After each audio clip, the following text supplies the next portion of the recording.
The Knicks might have just pulled off the greatest comeback in NBA history. Down 29 points at home with a chance to go up 3-1 in the finals, they somehow found a way to flip a game that looked completely over. It took flawless defensive execution, a complete collapse from San Antonio, and most importantly, an offensive explosion. Not only did the Knicks make every timely shot, they found ways to attack the unanimous Defensive Player of the Year. So how did they do it, and why did it work so well?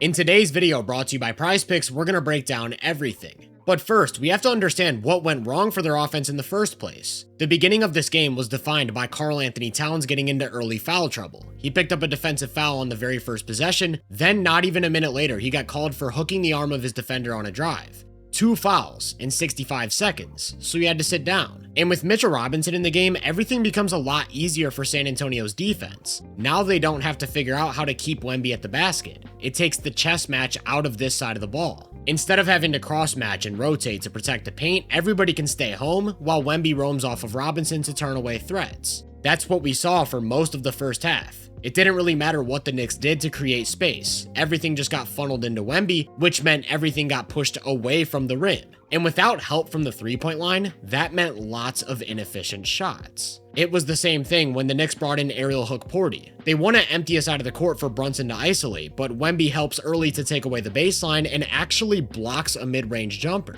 Late in the second quarter, they even tried going to Jeremy Sochan for a little bit. Needless to say, that didn't exactly solve their problems. And it's not like they didn't push a ton of different buttons, such as having Sochan set a high ball screen. Wemby just ignored him to guard the ball though. All he cared about was keeping Brunson away from the paint. They also had Sochan start with the ball on the perimeter as a playmaking hub. Again, Wemby just completely ignored him as a scoring threat to protect the paint. He's not a shooter, so they don't have to close out, and Brunson has to take another tough jumper. By the end of the half, the Knicks didn't even have a big man on the court. They had to find a way to create space, and they did so with OG Anunoby at the 5. But the Spurs were already boasting a near 30-point lead. However, there's a major advantage that comes with getting a 5th shooter on the court, and it's the way they're able to make Wemby pay for helping at the basket. We've seen that at times throughout this series. We also saw it during Cat's brief first half minutes in Game 4. When he sets a screen, Wemby can't just drop and play the ball. They've mostly been switching these actions, which now means that Cat has a mismatch and Wemby's guarding a shooter. So if they're able to put pressure on the paint, the Spurs are vulnerable. What San Antonio wants to do in these situations is keep Wemby low. He'll guard whoever's in the weak side corner, putting him in position to help at the rim.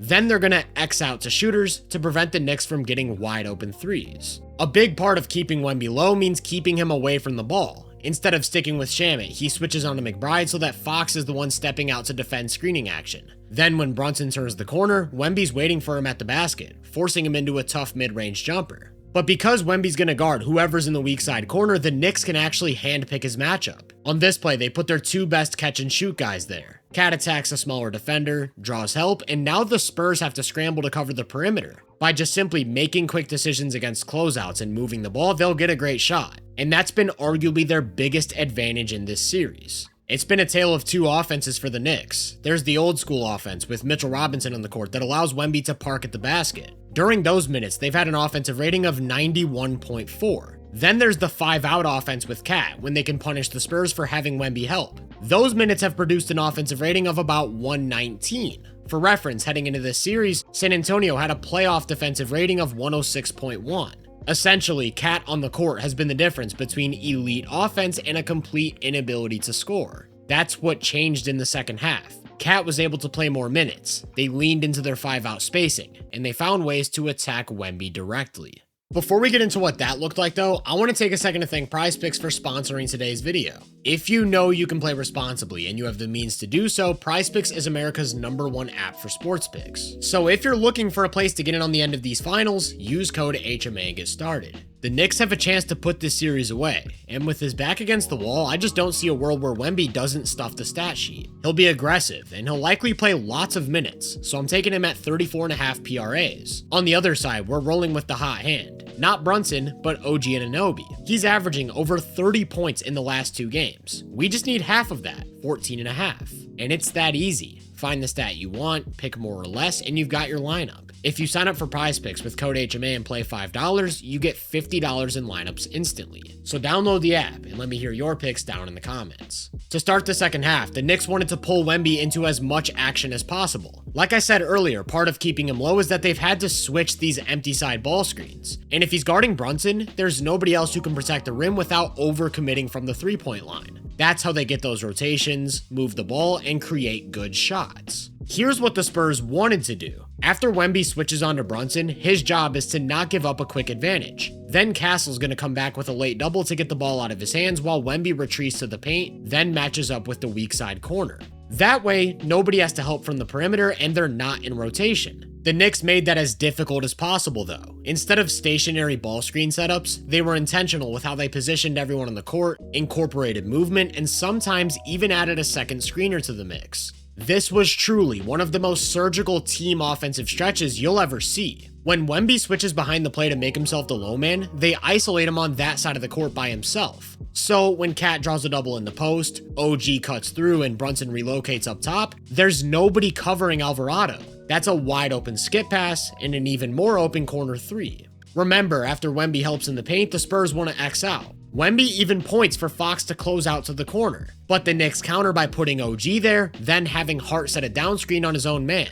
Now Wemby has to close out and he just can't get there in time to contest. That brings me back to what I said earlier about them handpicking his matchup. Sometimes that meant putting OG in the corner. This time it was Cat. And all series long, he's had success driving at Wemby from the perimeter. They don't want to overcommit, so he's left on an island, and that's great defense, but it's even better offense. Interestingly enough though, the guy they used to attack Wemby most was actually Jose Alvarado. He closed the game for them, and his role was to basically move into Wemby's space. From there, you can do a lot of things. On this one, he drives, then dribbles back out to the wing to pull him away from the baseline. They're looking to post up Cat in a wide open paint, but Johnson does a great job of denying him the ball. Again, that's great defense. They force a late clock isolation. And again, it's even better offense as Cat steps back and drills a three. Alvarado was out there to create confusion. This time Wemby starts on OG, but as soon as Brunson starts to drive, Alvarado runs into Wemby, knowing they're gonna switch. Now Harper has to make a split-second decision between helping or staying home. He slides over to Brunson, and OG ends up with a great look from the corner. This all starts with Alvarado's movement. On this one, he actually starts in the corner. He cuts behind Wemby, then sprints up top to go screen for the ball. Because they want to keep Wemby low, Champagnie takes that matchup while he slides to the opposite corner to guard OG. Now he's matched up with a 40% shooter on the strong side. He can't help. So when Brunson goes one-on-one, he's able to get to the rim and draw a foul. That's what it's all about, putting Wemby in positions where he couldn't help. And the reason the Spurs want to keep him low is because as soon as he's matched up with Cat, the Knicks are going to make sure he stays at the top of the key for the entire possession. Once again, Brunson goes one-on-one, and instead of a shot blocker, he just has to finish over a wing. The final 5 minutes of this game, though, weren't about spacing Wemby out and avoiding him. They were about going right at him.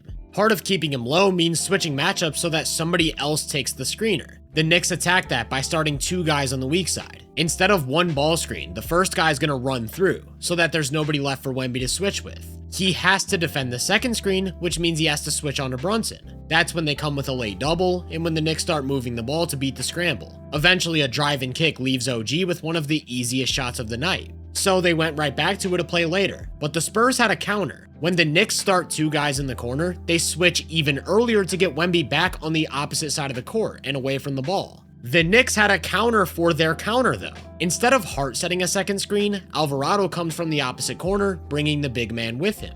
Like clockwork, Wemby has to pick up the ball, they put two on Brunson, then he tries to retreat to the weak side where OG is his matchup. Meanwhile, the Spurs are trying to close the shooters without giving up a drive. That's a lot to think about. And there were times where it felt like they executed to near perfection. On this one, they're able to keep Wemby out of the action by essentially zoning up at the top of the key, with Vassell guarding the area of the screen instead of just the screener. Now, when Brunson gets a screen, draws two, then gets rid of the ball, they aren't really left with an advantage to attack. They're forced to reset the offense with only a few seconds left on the clock. And that's when they go back to their other method of attacking Wemby, isolating him on the weak side. Because Alvarado knows two are going to go to Brunson, he sets a ghost screen and gets left alone on the wing. Wemby's late getting out and he knocks down a huge three-pointer. So, like clockwork, they went right back to that same setup. One screen, serving as a decoy to isolate Wemby, then a second to pull him up to the ball. He switches onto Brunson, does a really good job of moving his feet to turn away an attack, and forces them to reset. Then Alvarado clears out to empty that side of the court. Now there's nobody to double. It's a flat-out one-on-one, and Brunson drills one of the biggest shots you'll ever see. With a little over 90 seconds left and their lead now cut to 1, the Spurs made one last adjustment. Wemby stopped switching. Instead, he's gonna hedge, then recover to the baseline. And on this one, the Knicks didn't have an immediate counter. They needed a bailout, with Brunson going one-on-one in the final seconds while Wemby waited at the rim. This is one of those moments where execution goes out the window and a player just has to deliver. He did exactly that, which takes us to their final possession of the game. They stuck with what worked, pulling Wemby into action by having his man set a down screen for Brunson to go get the ball. The Spurs come with a double to speed him up, and what that does is clear an island of space in the middle without their best rebounder down low. OG has a red carpet to the basket and gets up for what should go down as one of the most iconic moments in NBA Finals history. The second half of this game was truly a culmination of everything going right for the Knicks. It took a Spurs collapse on all fronts, poor decision making, missed free throws, a complete inability to score. It took some hot shooting from the Knicks, hitting every timely shot just to keep the score within reach. It also took elite defensive execution, and maybe most importantly, flawless offensive execution. Through the first 3 rounds of the playoffs, the Knicks had been a historically efficient offense, boasting a rating of 125. The Spurs did a great job of holding them well below their standard in the first 3 games, a rating of 112. In the first half of Game 4, the Knicks couldn't score. Things started to look up in the third as they figured some stuff out, and then they exploded in the fourth. Everything was working, from the spacing, to the actions, to the shot making. So for all of the discussion around De'Aaron Fox's decision making, Wemby's poor shooting, and everything in between, let's remember that the Spurs didn't just give this game away, the Knicks stole it. They crafted a game plan to attack the Defensive Player of the Year relentlessly and create high-quality shots. A second-half offensive masterpiece has them up 3 games to 1, with a chance to win their first championship in 53 years.